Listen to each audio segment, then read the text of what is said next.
ದೇವರ ಪರಿಶುದ್ಧ ನಾಮಕ್ಕೆ ಸ್ತುತಿ ಸ್ತೋತ್ರ ಘನಮಾನ ಮಹಿಮೆಗಳು ಉಂಟಾಗಲಿ. ಹೋಪ್ ಟಿವಿ ಕನ್ನಡ ಚಾನಲನ್ನು ವೀಕ್ಷಿಸುತ್ತಿರುವ ತಮ್ಮೆಲ್ಲರಿಗೂ ಶ್ರೀಮತಿ ಅಮ್ರೋಹಿ ಸುರೇಂದ್ರ ಮಾಡುವ ಸ್ವಾಗತಗಳು. ಈ ಒಂದು ಕಾರ್ಯಕ್ರಮದಲ್ಲಿ ನಾವು ಮುಂದಿನ ಒಂದು ಸಂದೇಶವನ್ನು ನಾವು ಕೇಳಲಿಕ್ಕೆ ಹೋಗುತ್ತಾ ಇದ್ದೇವೆ. ಸಂದೇಶವನ್ನು ಕೇಳುವುದಕ್ಕಿಂತ ಮುಂಚಿತವಾಗಿ ದೇವರಾತ್ಮನ ಪ್ರೇರೇಪಣೆಗಾಗಿ ಪ್ರಾರ್ಥನೆಯನ್ನು ಮಾಡಿಕೊಳ್ಳೋಣ. ಪರಿಶುದ್ಧನು ನೀತಿವಂತನೂ ಆದಂಥ ನನ್ನ ಸ್ವರ್ಗೀಯ ತಂದೆಯಾದಂಥ ದೇವರೇ ಸ್ವಾಮಿ, ಈ ಒಂದು ಸಮಯದಲ್ಲಿ ನಿನ್ನ ವಾಕ್ಯವನ್ನು ಸ್ವಾಮಿ ನಾವು ಕೇಳಲಿಕ್ಕೆ ಹೋಗುವಾಗ ನಮ್ಮ ಪ್ರತಿಯೊಬ್ಬೊಬ್ಬರ ಮನಸ್ಸನ್ನು ಸಿದ್ಧಪಡಿಸು ಸ್ವಾಮಿ. ಪ್ರತಿಯೊಬ್ಬೊಬ್ಬರು ಸ್ವಾಮಿ ಶುದ್ಧವಾದಂಥ ಮನಸ್ಸಿನಿಂದ, ಶುದ್ಧವಾದಂಥ ಹೃದಯದಿಂದ ದೇವರ ವಾಕ್ಯಗಳನ್ನು ಅಂಗೀಕಾರ ಮಾಡಿಕೊಂಡು ದೇವರ ವಾಕ್ಯದ ಪ್ರಕಾರವಾಗಿ ನಡೀಲಿಕ್ಕಾಗುವಂತೆ ಆಶೀರ್ವದಿಸಿ ಬಲಪಡಿಸಿ ನಡೆಸಪ್ಪ ತಂದೆ. ಮಾತನಾಡಲಿಕ್ಕಿರುವಂಥ ನನ್ನನ್ನು ನಿನ್ನ ಕೈಯಲ್ಲಿ ಒಪ್ಪಿಸಿಕೊಡ್ತಾ ಇದ್ದೇನೆ ತಂದೆ. ನನ್ನ ಬಾಯಿಯ ಮಾತುಗಳು, ನನ್ನ ಹೃದಯದ ಆಲೋಚನೆಗಳು ಅವು ನಿನಗೆ ಮೆಚ್ಚುಗೆಯಾಗಲಿ ಸ್ವಾಮಿ. ಮತ್ತೊಂದು ಆವರ್ತಿ ನಾವೆಲ್ಲರನ್ನೂ ನಿನ್ನ ಕೈಲಿಗೆ ಒಪ್ಪಿಸಿಕೊಡುತ್ತಾ ಈ ಪ್ರಾರ್ಥನೆಯನ್ನು ಯೇಸುವಿನ ನಾಮದಲ್ಲಿ ಬೇಡಿ ಹೊಂದಿದ್ದೇನೆ ನನ್ನ ತಂದೆಯೇ, ಆಮೇನ್.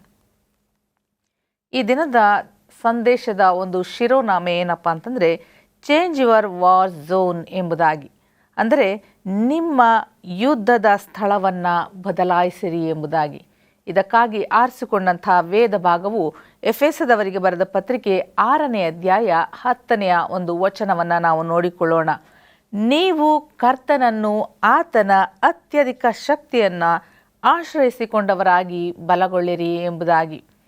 ದೇವರು ಅತ್ಯಧಿಕವಾದಂಥ ಶಕ್ತಿಯನ್ನು ನಾವು ಆಶ್ರಯಿಸಿಕೊಳ್ಳಬೇಕಾಗಿದೆ.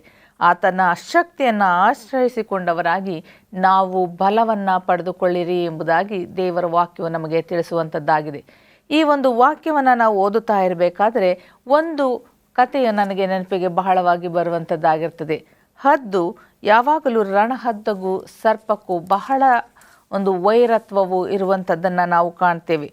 ಹದ್ದು ಯಾವಾಗ ಆ ಹಾವನ್ನು ಬೇಟೆಯಾಡುತ್ತದೋ ಅಥವಾ ಆ ಸರ್ಪವನ್ನು ಬೇಟೆಯಾಡುತ್ತದೋ, ಆಕಾಶದಿಂದ ಕೆಳಗೆ ಅದು ಇಳಿದು ಬಂದು ಆ ಸರ್ಪವನ್ನು ತನ್ನ ಕಾಲುಗಳಿಂದ ಹಿಡಿದುಕೊಂಡು ಅದು ಆಕಾಶಕ್ಕೆ ಮತ್ತೆ ಹಾರಿ ಹೋಗುವಂಥದ್ದಾಗಿರ್ತದೆ. ದೇವರು ಇಲ್ಲಿ ಹೇಳುತ್ತಾ ಇದ್ದಾನೆ, ನಿಮ್ಮ ಯುದ್ಧದ ಸ್ಥಳವನ್ನು ಬದಲಾಯಿಸಿರಿ ಎಂಬುದಾಗಿ. ಯಾವ ರೀತಿಯಾಗಿ ಹದ್ದು ಗಾಳಿಯಲ್ಲಿ ಸರ್ಪವನ್ನು ತೆಗೆದುಕೊಂಡು ಹೋಗಿ ಹರಿದು ಹಾಕುತ್ತದೋ ಅಥವಾ ಅದನ್ನು ಸಾಯಿಸುತ್ತದೋ, ಅದೇ ರೀತಿಯಾಗಿ ಈ ದಿನ ನಾನು ಮತ್ತು ನೀವುಗಳು ನಮ್ಮ ಜೀವಿತದಲ್ಲಿರುವಂತಹ ಸರ್ಪವನ್ನು ಅದರ ಸ್ಥಳದಿಂದ ಎತ್ತಿಕೊಂಡು ಹೋಗಿ ಅದಕ್ಕೆ ಆಗದೇ ಇರುವಂಥ, ಅದರ ಬಲವನ್ನು ಅದು ಉಪಯೋಗಿಸದೇ ಇರುವಂಥ ಸ್ಥಳಕ್ಕೆ ತೆಗೆದುಕೊಂಡು ಹೋಗಬೇಕು. ಅದು ಯಾವುದೇ ರೀತಿಯಾದಂಥ ಯೋಜನೆಗಳನ್ನು ಮಾಡಲಿಕ್ಕೆ ಆಗದೇ ಇರುವಂಥ ಸ್ಥಳಕ್ಕೆ ನಾವು ಎತ್ತುಕೊಂಡು ಹೋಗಿ ಅದನ್ನು ಕೊಲ್ಲಬೇಕು ಎಂಬುದಾಗಿ ಹೇಳುವಂಥದ್ದಾಗಿರ್ತದೆ.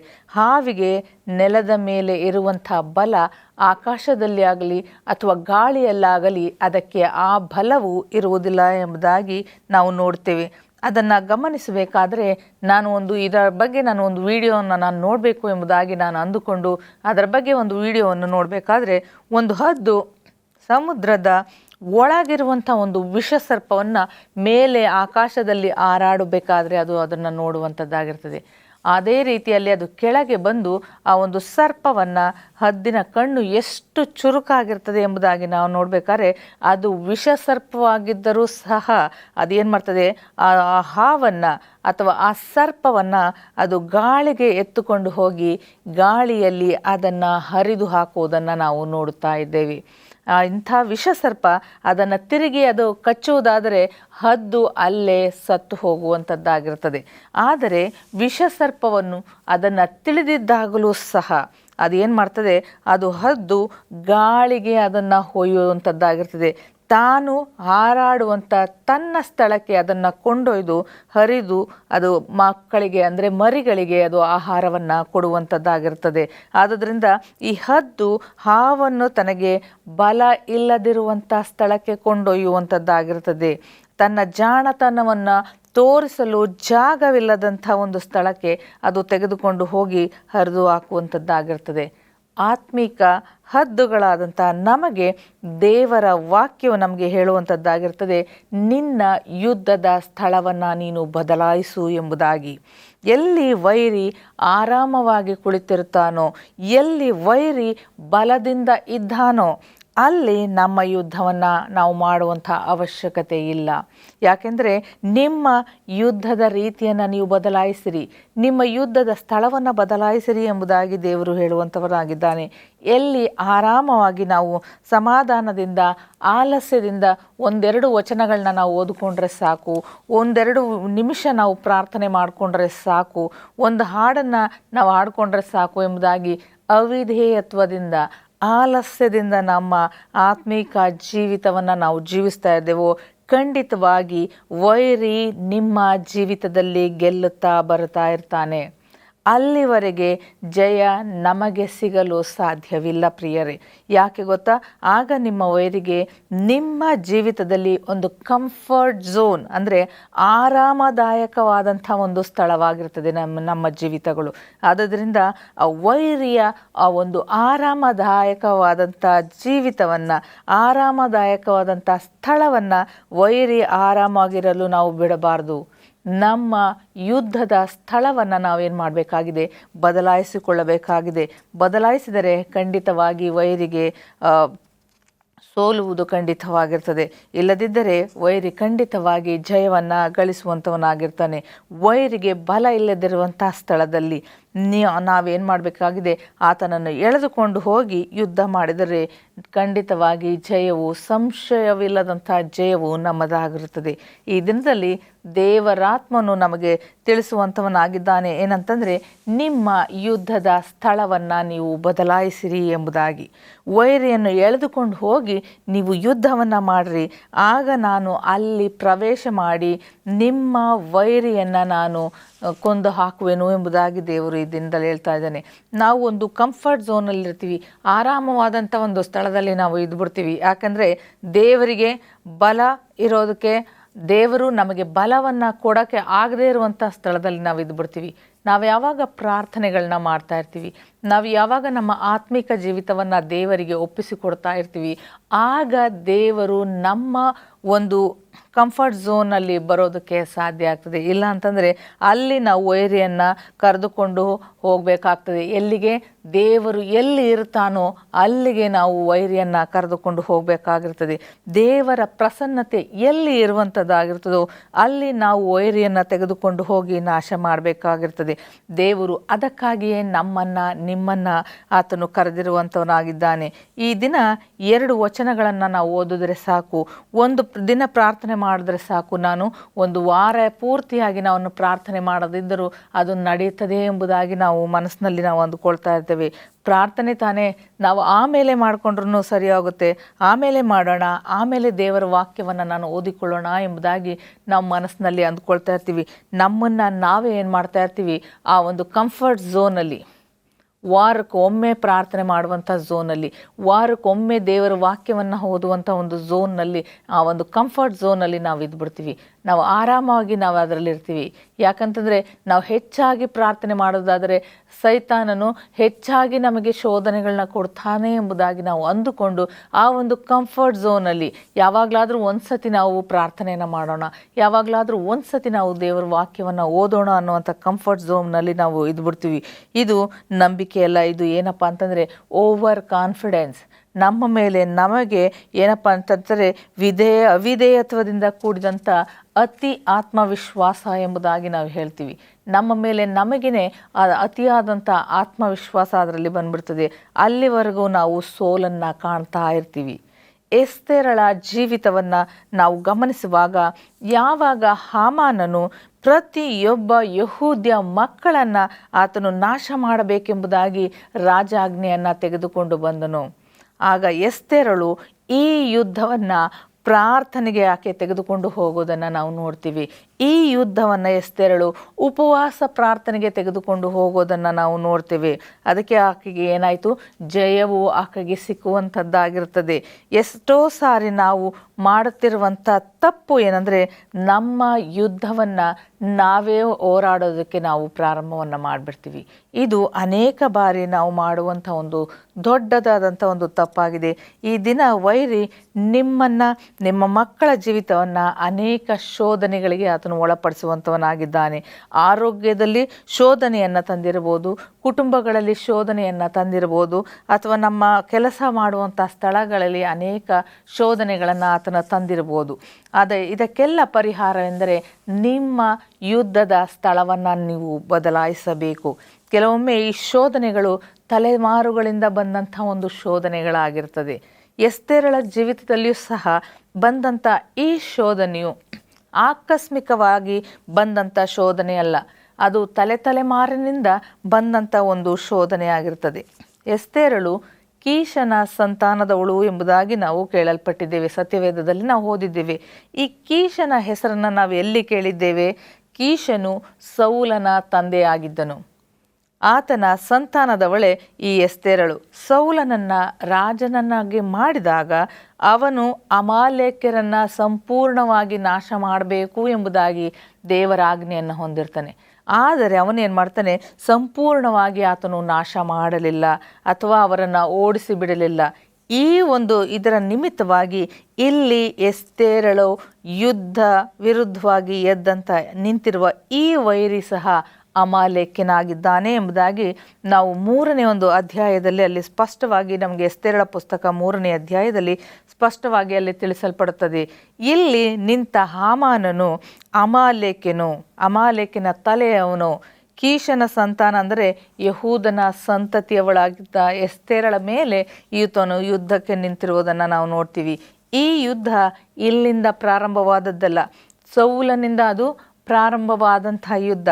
ಸೌಲನು ಮುಗಿಸಬೇಕಾದಂಥ ಯುದ್ಧವನ್ನು, ಅಂದರೆ ಸೌಲನು ಇದನ್ನು ಪರಿಪೂರ್ಣವಾಗಿ ಅಂತ್ಯಗೊಳಿಸದೇ ಇರುವಂಥ ಕಾರಣ 500 ವರ್ಷಗಳು ಆದ ನಂತರ ಮತ್ತೆ ಎಸ್ತೇರಳ ಜೀವಿತದಲ್ಲಿ ಈ ಯುದ್ಧವು ಎದ್ದು ಬರುವುದನ್ನು ನಾವು ನೋಡುತ್ತೇವೆ. ನೋಡ್ರಿ, ದೇವರ ಕೃಪೆ ಹೇಗಿದೆ ಅಂತಂದರೆ, ಯುದ್ಧವು ಎಸ್ತೇರಳಿಂದ ಪ್ರಾರಂಭವಾಗಲಿಲ್ಲ, ಯುದ್ಧವು ಎಸ್ತೇರಳಿಂದ ಮುಕ್ತಾಯವಾಗುವುದನ್ನು ನಾವು ಇಲ್ಲಿ ನೋಡುವಂಥವರಾಗಿದ್ದೇವೆ. ಈ ದಿನ ನಮ್ಮ ಜೀವಿತಗಳಲ್ಲಿ ಯುದ್ಧಗಳು ನಮ್ಮಿಂದ ಪ್ರಾರಂಭವಾಗದೆ ಇರಬಹುದು, ತಲೆಮಾರಿನಿಂದ ಅದು ಬಂದಂಥ ಯುದ್ಧಗಳಾಗಿರ್ಬೋದು, ಆದರೆ ನಮ್ಮಿಂದಲೇ ಅದು ಅಂತ್ಯವನ್ನಗೊಳಿಸಬೇಕು. ಯೇಸು ಕ್ರಿಸ್ತನ ನಾಮದಲ್ಲಿ ಈ ಒಂದು ಯುದ್ಧಗಳನ್ನು ನಾವು ಕೊನೆಗಾಣಿಸಬೇಕು ಎಂಬುದಾಗಿ ನಾನು ನಿಮ್ಮಲ್ಲಿ ಕೇಳುವಂಥಳಾಗಿದ್ದೇನೆ. ನಮ್ಮ ಜೀವಿತದಲ್ಲಿ ನಾವು ಹೋರಾಡುವ ಯುದ್ಧಗಳು 100% ಆತ್ಮಿಕವಾಗಿರಬೇಕು. ಇಲ್ಲವಾದರೆ ನಾವು ಯುದ್ಧವನ್ನು ಗೆಲ್ಲಲು ಸಾಧ್ಯವಾಗುವುದಿಲ್ಲ. 100% ನಾವು ಆತ್ಮಿಕವಾಗಿ ಈ ಯುದ್ಧಗಳನ್ನು ಮಾಡುವುದಾದರೆ ಮಾತ್ರ ನಾವು ಈ ಯುದ್ಧಗಳನ್ನು ಗೆಲ್ಲೋದಕ್ಕೆ ಸಾಧ್ಯವಾಗ್ತದೆ. ಪ್ರಾರ್ಥನೆ ಮೂಲಕ ನಾವು ಯುದ್ಧಗಳನ್ನು ಗೆಲ್ಲಬೇಕು. ದೇವರ ವಾಕ್ಯಗಳನ್ನು ಓದುವುದರ ಮೂಲಕವಾಗಿ ನಾವು ಯುದ್ಧಗಳನ್ನು ಗೆಲ್ಲಬೇಕು. ದೇವರ ಪ್ರಸನ್ನತೆಯಲ್ಲಿ ನಾವು ಕಾಲ ಕಳೆಯುವುದರ ಮೂಲಕವಾಗಿ ನಾವು ಯುದ್ಧಗಳನ್ನು ಗೆಲ್ಲೋದಕ್ಕೆ ಸಾಧ್ಯವಾಗ್ತದೆ. ಯಾವಾಗ ನಮ್ಮ ಆತ್ಮಿಕ ಯುದ್ಧಗಳನ್ನು ಲೌಕಿಕ ಸಂಗತಿಗಳಿಂದ ನಾವು ಎದುರಿಸಲಿಕ್ಕೆ ಹೋಗ್ತೀವೋ, ಖಂಡಿತವಾಗಿ ಅಂತಹ ಯುದ್ಧಗಳನ್ನ ನಾವು ಸೋಲ್ತೇವೆ. ಅನೇಕ ಬಾರಿ ನಾವೇನು ಮಾಡ್ತೀವೋ, ನಮ್ಮ ಯುದ್ಧ ಅಥವಾ ಶೋಧನೆ ಅಂತ ಗುಣಲಕ್ಷಣಗಳೊಟ್ಟಿಗೆ ಮಾತ್ರ ನಾವು ಹೋರಾಡ್ತೀವಿ. ಅದನ್ನು ಬೇರುಗಳ ತನಕ ನಾವು ಹೋಗೋದಕ್ಕೆ ಸಾಧ್ಯ ಇಲ್ಲ. ನಮ್ಮ ಯುದ್ಧಗಳಾಗಿರ್ಬೋದು ಅಥವಾ ನಮ್ಮ ಶೋಧನೆಗಳಾಗಿರ್ಬೋದು, ಅದನ್ನು ಬೇರು ಸಹಿತ ಕಿತ್ತು ನಾವು ಬಿಸಾಡಿದ್ರೆ ಮಾತ್ರ ಆ ಯುದ್ಧಗಳನ್ನು ನಾವು ಜಯಿಸಲಿಕ್ಕೆ ಸಾಧ್ಯ. ಯಾವುದೇ ಸಂದರ್ಭದಲ್ಲಿ ಆದರೂ ನಮ್ಮ ಜೀವಿತದ ಯುದ್ಧಗಳನ್ನು ಅಥವಾ ಶೋಧನೆಗಳನ್ನು ಲೌಕಿಕ ಸಂಗತಿಗಳಿಂದ, ನಮ್ಮ ಒಂದು ಬಲದ ಸಾಮರ್ಥ್ಯದಿಂದ ಗೆಲ್ಲುವುದಕ್ಕೆ ಸಾಧ್ಯವಿಲ್ಲ ಎಂಬುದಾಗಿ ನಾನು ನಿಮ್ಮೊಟ್ಟಿಗೆ ಮಾತನಾಡುವಂಥಳಾಗಿದ್ದೇನೆ. ಅದನ್ನು ಪ್ರಾರ್ಥನೆಯಲ್ಲಿ ನಾವು ಗೆಲ್ಲಬಹುದು. ಉಪವಾಸ ಪ್ರಾರ್ಥನೆಯಲ್ಲಿ ನಾವು ಗೆಲ್ಲಬೇಕು. ನಿಮಗೆ ಕೊಟ್ಟಿರುವಂಥ ದೇವರ ಆಯುಧ ಯಾವುದಪ್ಪ ಅಂತಂದರೆ ಪ್ರಾರ್ಥನೆ ಆಗಿರುವಂಥದ್ದಾಗಿರುತ್ತೆ. ಮೊಣಕಾಲುಗಳನ್ನು ಊರಿ ನಾವು ಪ್ರಾರ್ಥನೆಯನ್ನು ಮಾಡಬೇಕು. ಯಾವಾಗ ನಮ್ಮ ಜೀವಿತದಲ್ಲಿ ಯುದ್ಧಗಳು ಬರುವಾಗ ಅಥವಾ ಶೋಧನೆಗಳು ಬರುವಾಗ ನಮ್ಮ ಏಕಾಂತದ ಕೋಣೆಯೊಳಗೆ ಹೋಗಬೇಕು. ನಾವು ಮೊಣಕಾಲೂರಿ ಕರ್ತನಿಗೆ ಪ್ರಾರ್ಥನೆಯನ್ನು ಮಾಡಬೇಕು. ದೇವರೇ, ಈ ಯುದ್ಧವನ್ನು ನೀನು ವಹಿಸಿಕೊಂಡು ನಮಗೆ ನಡೆಸಿಕೊಡು ಎಂಬುದಾಗಿ ನಾವು ಕೇಳಿಕೊಳ್ಳಬೇಕು. ನಾವು ಯಾವಾಗ ಮೊಣಕಾಲೂರಿ ಪ್ರಾರ್ಥಿಸಲು ಪ್ರಾರಂಭ ಮಾಡ್ತೇವೋ, ನಮ್ಮನ್ನು ದೇವರು ಮುಂದೆ ನಾವು ತಗ್ಗಿಸಿಕೊಳ್ಳುತ್ತೇವೋ, ಆಗ ಆತನು ಬಲವನ್ನು ಎದುರು ನೋಡುವುದಕ್ಕೆ ನಾವು ಶಕ್ತರಾಗಿರ್ತೀವಿ. ಆತನು ಎಲ್ಲ ಬಲಶಕ್ತಿಯನ್ನು ಆತನಿಗೆ ನಮಗೆ ನೀಡುವಂಥವನಾಗಿರ್ತಾನೆ. ಈ ಯುದ್ಧವನ್ನು ಜಯಿಸಲು ಬೇಕಾದಂಥ ಬಲವನ್ನು, ಶಕ್ತಿಯನ್ನು ಆತನು ನಮ್ಮಲ್ಲಿ ತುಂಬಿಸುವನಾಗಿರ್ತಾನೆ. ಎಷ್ಟು ಜನ ಈ ಹೊತ್ತು ಮೊಣಕಾಲೂರಿ ನಾವು ಪ್ರಾರ್ಥನೆ ಮಾಡ್ತೇವೆ? ಎಷ್ಟು ಜನ ಈ ದಿನಮಾನಗಳಲ್ಲಿ ನಾವು ಮೊಣಕಾಲುಗಳನ್ನು ಊರಿ ಆರಾಧನೆಯನ್ನು ಮಾಡುವಂಥವರಾಗಿದ್ದೇವೆ? ಹೇಗೆ ಪ್ರಾರ್ಥನೆ ಮಾಡಿದ್ರೂ ದೇವರು ಕೇಳುತ್ತಾನೆ ಅನ್ನುವಂಥ ಒಂದು ಯೋಚನೆಯಲ್ಲಿ ನಾವು ಇದ್ದು ಬಿಡ್ತೇವೆ. ಅದು ಖಂಡಿತ. ಆದರೆ ಸತ್ಯ ಏನಪ್ಪ ಅಂತಂದರೆ, ನೀವು ಮೊಣಕಾಲೂರಿ ಯಾವಾಗ ನೀವು ಪ್ರಾರ್ಥನೆಯನ್ನು ಮಾಡ್ತಿರೋ, ಹೆಚ್ಚಾದಂಥ ಬಲವನ್ನು, ದೇವರ ಒಂದು ಆತ್ಮೀಕವಾದಂಥ ಒಂದು ಬಲವನ್ನು ನಾವು ಹೊಂದಿಕೊಳ್ಳೋದಕ್ಕೆ ಸಾಧ್ಯವಾಗ್ತದೆ. ಇಸ್ರಾಯೇಲರು ಐಗುಪ್ತದಿಂದ ಹೊರಬಂದ ನಂತರ ಅವರ ವಿರುದ್ಧವಾಗಿ ಮೊದಲನೆಯದಾಗಿ ಯುದ್ಧವನ್ನು ಸಾರಿದವರು ಯಾರಪ್ಪ ಅಂತಂದರೆ ಅಮಾಲೇಕ್ಯರಾಗಿದ್ದರು. ಅಮಾಲೇಕ್ಯರ ವಿರುದ್ಧ ಯುದ್ಧ ಮಾಡುವುದಕ್ಕೆ ಮೋಶೆ ಘೋಷಣೆಯನ್ನು ಮಾಡ್ತಾನೆ. ಆಗ ಆತನು ಹೇಳ್ತಾನೆ, ಯೆಹೋಶುವನಿಗೆ ವಿಮೋಚನ ಕಾಂಡ 17ನೇ ಅಧ್ಯಾಯ 9-13 ವಚನಗಳನ್ನು ನಾವು ಓದಬೇಕಾದ್ರೆ ಅಲ್ಲಿ ಮೋಶೆ ಯೆಹೋಶುವನಿಗೆ ಹೇಳ್ತಾನೆ, ಮೋಶೆಯು ಯೆಹೋಶುವನಿಗೆ, ನೀನು ಭಟರನ್ನು ಆದುಕೊಂಡು ನಾಳೆ ನಮ್ಮ ಮುಂದೆ ಹೊರಟು ಅಮಾಲೇಕರೊಡನೆ ಯುದ್ಧ ಮಾಡಬೇಕು. ನಾನು ದೇವದಂಡವನ್ನು ಕೈಯಲ್ಲಿ ಹಿಡ್ಕೊಂಡು ಗುಡ್ಡದ ತುದಿಯಲ್ಲಿ ನಿಂತುಕೊಳ್ಳುವೆನು ಎಂಬುದಾಗಿ ಹೇಳಿದನು. ಎಲ್ಲಿ ದೇವರ ಪ್ರಸನ್ನತೆ ಇತ್ತೋ ಆ ಒಂದು ಗುಡ್ಡದಲ್ಲಿ ಮೋಶೆಯು ಹೋಗಿ ಕುಳಿತುಕೊಳ್ಳೋದನ್ನು ನಾವು ಈ ಒಂದು ಸನ್ನಿವೇಶದಲ್ಲಿ ನಾವು ನೋಡ್ತೀವಿ. ಯಾಕೆ ಮೋಶೆ, ನಾನು ಇಲ್ಲಿ ದೇವರು ಇಳಿದು ಬರುತ್ತಾನೆ, ಇಲ್ಲಿ ದೇವರು ನಮ್ಮನ್ನು ಆಶೀರ್ವದಿಸ್ತಾನೆ ಎಂಬುದಾಗಿ ಆ ಒಂದು ಅಧಿಕಾರದ ದಂಡವನ್ನು, ಮೋಶೆಯ ಒಂದು ದಂಡವನ್ನು ಹಿಡಿದುಕೊಂಡು ಹೋಗಿ ಆ ಬೆಟ್ಟದ ಮೇಲೆ ಕುಳಿತುಕೊಳ್ಳೋದನ್ನು ನಾವು ನೋಡ್ತೇವೆ. ಯಾವಾಗ ಮೋಶೆಯು ತನ್ನ ಕೈಗಳನ್ನು ಎತ್ತುತ್ತಾ ಇದ್ದನೋ, ತನ್ನ ದಂಡವನ್ನು ಎತ್ತುತ್ತಾ ಇದ್ನೋ, ಆಗ ಇಸ್ರಾಯೇಲರಿಗೆ ಜಯ ಉಂಟಾಗೋದನ್ನು ನಾವು ನೋಡ್ತಾ ಇದ್ವಿ. ಯಾವಾಗ ಮೋಶೆಯ ದಂಡವು ಕೆಳಗಡೆ ಬೀಳ್ತಾ ಇತ್ತೋ, ಫಿಲಿಸ್ಟಿಯರು ಬಲ ಹೊಂದುವುದನ್ನು ನಾವು ನೋಡ್ತಾ ಇದ್ವಿ. ಆದುದರಿಂದ ದೇವ ಮಕ್ಕಳೇ, ನಾವು ಮಾಡುವಂಥ ಆತ್ಮಿಕ ಯುದ್ಧವು ನಮ್ಮ ಲೌಕಿಕ ಜೀವಿತದಲ್ಲಿ ಜಯವನ್ನು ಅದು ಕೊಡುವಂಥದ್ದಾಗಿರ್ತದೆ. ನಾವು ಆತ್ಮೀಕವಾಗಿ ಯುದ್ಧ ಮಾಡಿದರೆ ಅದು ಲೌಕಿಕವಾಗಿ ನಮ್ಮ ಯುದ್ಧಗಳಲ್ಲಿ ಜಯವನ್ನು ಕೊಡುವಂಥದ್ದಾಗಿರ್ತದೆ. ಇವತ್ತು ನಿಮ್ಮ ಜೀವಿತದಲ್ಲಿ ಜಯವನ್ನು ಕಾಣುತ್ತಾ ಇಲ್ಲ ಎಂದರೆ ನೀವು ನಿಮ್ಮ ಯುದ್ಧ ಮಾಡುವಂಥ ಸ್ಥಳವನ್ನು ಬದಲಾಯಿಸಬೇಕಾಗಿದೆ. ದೇವರು ನಿಮಗೆ ಕೊಟ್ಟಂಥ ಅಧಿಕಾರದ ದಂಡವನ್ನು ನೀವು ಎತ್ತಿ ಹಿಡಿಯಬೇಕಾಗಿದೆ. ಎಲ್ಲಿ ಸಭೆಗಳಲ್ಲಿ ದೇವರ ಪ್ರಸನ್ನತೆಯಲ್ಲಿ ಯಾವ ರೀತಿಯಾಗಿ ಆರೋನನು ಹೂರನು ಆ ಮೋಶೆಯ ಕೈಗಳನ್ನು ಎತ್ತಿ ಹಿಡಿದುಕೊಂಡರು, ಅದೇ ರೀತಿಯಲ್ಲಿ ದೇವರ ಆಲಯದಲ್ಲಿರುವಂಥ ಜನರು ನಿಮ್ಮ ಕೈಗಳನ್ನು ಎತ್ತಿ ಹಿಡಿಯುವಂಥವರಾಗಿದ್ದಾರೆ. ನಿಮ್ಮ ಆತ್ಮಿಕ ಯುದ್ಧದಲ್ಲಿ ಅವರು ಪಾಲ್ಗೊಳ್ಳುವಂಥವರಾಗಿದ್ದಾರೆ. ನಿಮ್ಮ ಜೀವಿತದಲ್ಲಿ ಅಮಾಲೇಕ್ಯರನ್ನು, ಅವರ ಬಲವನ್ನು, ಅವರ ಪಟ್ಟಣಗಳನ್ನು, ಅವರ ಸೈನ್ಯವನ್ನು ತಂದೆಯಾದಂಥ ದೇವರು ತಾನೇ ಇಳಿದು ಬಂದು ಸರ್ವನಾಶವನ್ನು ಅವರು ಮಾಡುವಂಥವರಾಗಿರ್ತಾರೆ.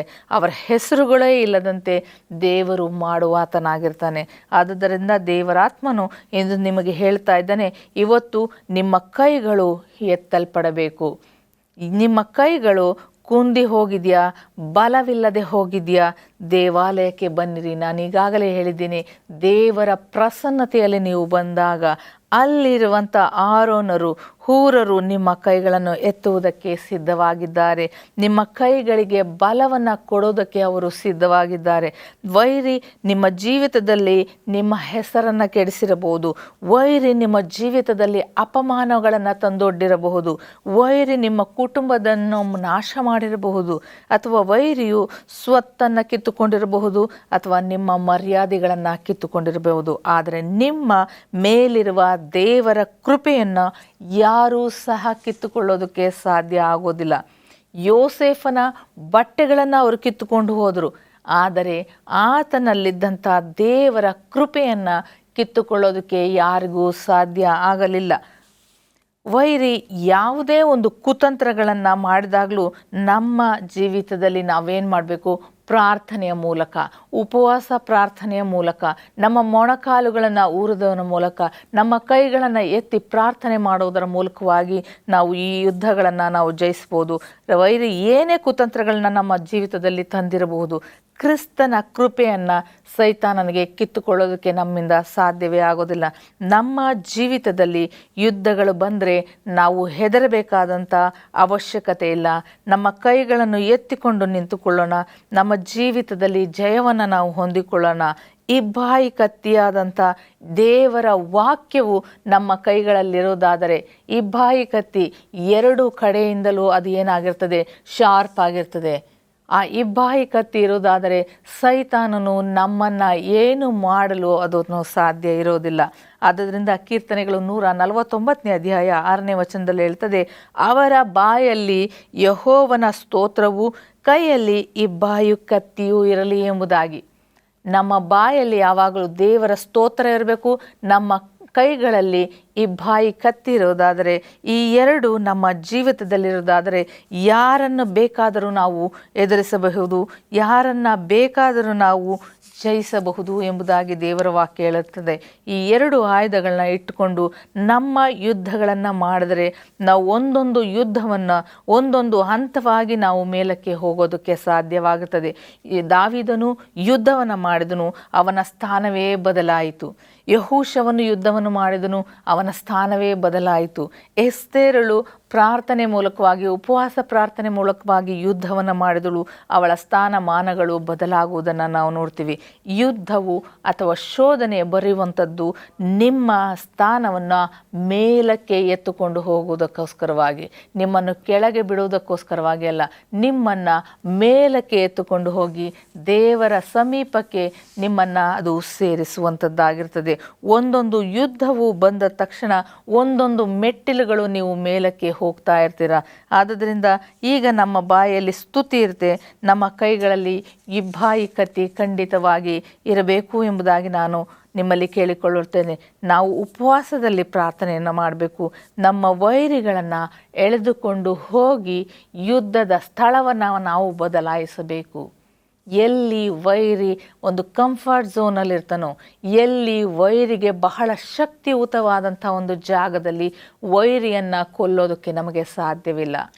ವೈರಿಯನ್ನು ನಮ್ಮ ಯುದ್ಧದ ಸ್ಥಳವನ್ನು ಬದಲಾಯಿಸಿ ಎಲ್ಲಿ ನಮಗೆ ಶಕ್ತಿ ದೊರಕುವಂಥದ್ದಾಗಿರ್ತದೋ, ಎಲ್ಲಿ ದೇವರ ವಾಕ್ಯದಲ್ಲಿ ನಮಗೆ ಶಕ್ತಿ ದೊರಕುವಂಥದ್ದಾಗಿರ್ತದೋ, ಎಲ್ಲಿ ನಮ್ಮ ಪ್ರಾರ್ಥನೆಗಳಿಗೆ ಶಕ್ತಿ ದೊರಕುವಂಥದ್ದಾಗಿರ್ತದೋ ಆ ಒಂದು ಸ್ಥಳಕ್ಕೆ ವೈರಿಯನ್ನು ತೆಗೆದುಕೊಂಡು ಹೋಗಿ ನಾವು ಕೊಲ್ಲಬೇಕಾಗಿರ್ತದೆ.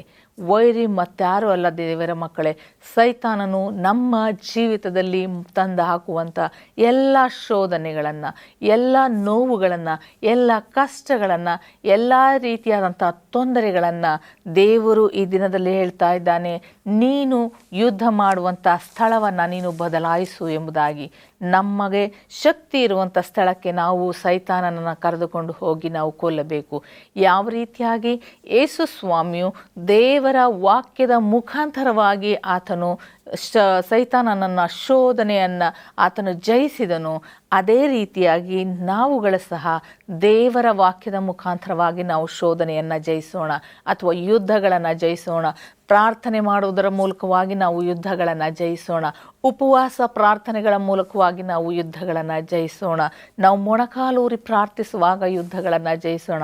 ನಮ್ಮ ಕೈಗಳನ್ನೆತ್ತಿ ದೇವರನ್ನು ಆರಾಧಿಸುವಾಗ ನಾವು ಯುದ್ಧಗಳನ್ನು ಜಯಿಸೋಣ. ಇವೆಲ್ಲವುಗಳನ್ನು ನಿಮ್ಮ ಮನಸ್ಸಿನಲ್ಲಿಟ್ಟುಕೊಂಡು ನಿಮ್ಮ ಯುದ್ಧ ಮಾಡುವಂಥ ಸ್ಥಳವನ್ನು ನೀವು ಬದಲಾವಣೆ ಮಾಡಿಕೊಂಡು ದೇವರಿಗೆ ನೀವು ಘನಮಾನ ಮಹಿಮೆಯನ್ನು ಸಲ್ಲಿಸಿರಿ. ದೇವರು ಈ ವಾಕ್ಯಗಳನ್ನು ಆಶೀರ್ವದಿಸಲಿ. ಪ್ರಾರ್ಥನೆ ಮಾಡೋಣ.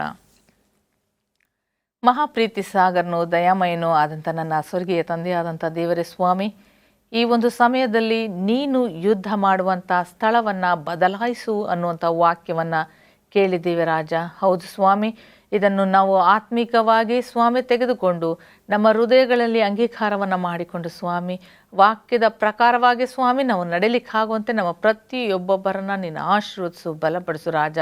ನಿನ್ನ ವಾಕ್ಯವನ್ನು ಕೇಳುತ್ತಿರುವಂಥ ಎಲ್ಲ ವೀಕ್ಷಕರನ್ನು ನೀನು ಆಶೀರ್ವದಿಸು, ಬಲಪಡಿಸು. ಅವರು ಯುದ್ಧ ಮಾಡುವಂಥ ಸ್ಥಳದಲ್ಲಿ ಪ್ರಾರ್ಥನೆ ಮೂಲಕವಾಗಿ, ದೇವರ ವಾಕ್ಯದ ಮೂಲಕವಾಗಿ, ಉಪವಾಸ ಪ್ರಾರ್ಥನೆಯ ಮೂಲಕವಾಗಿ ತಮ್ಮ ಕೈಗಳನ್ನು ಎತ್ತಿ ದೇವರಿಗೆ ಸ್ತುತಿ ಸ್ತೋತ್ರವನ್ನು ಸಲ್ಲಿಸುವುದರ ಮೂಲಕವಾಗಿ ಯುದ್ಧವನ್ನು ಗೆಲ್ಲಲು ಬೇಕಾದಂಥ ಶಕ್ತಿ ಸಾಮರ್ಥ್ಯವನ್ನು ಅವರಲ್ಲಿ ತುಂಬಿಸಿ ನಡೆಸೆಂದು ಯೇಸುವಿನ ನಾಮದಲ್ಲಿ ಬೇಡಿ ಹೊಂದಿದ್ದೇನೆ ನನ್ನ ತಂದೆಯೇ, ಆಮೇನ್. ದೇವರು ನಿಮ್ಮನ್ನು ಆಶೀರ್ವದಿಸಲಿ.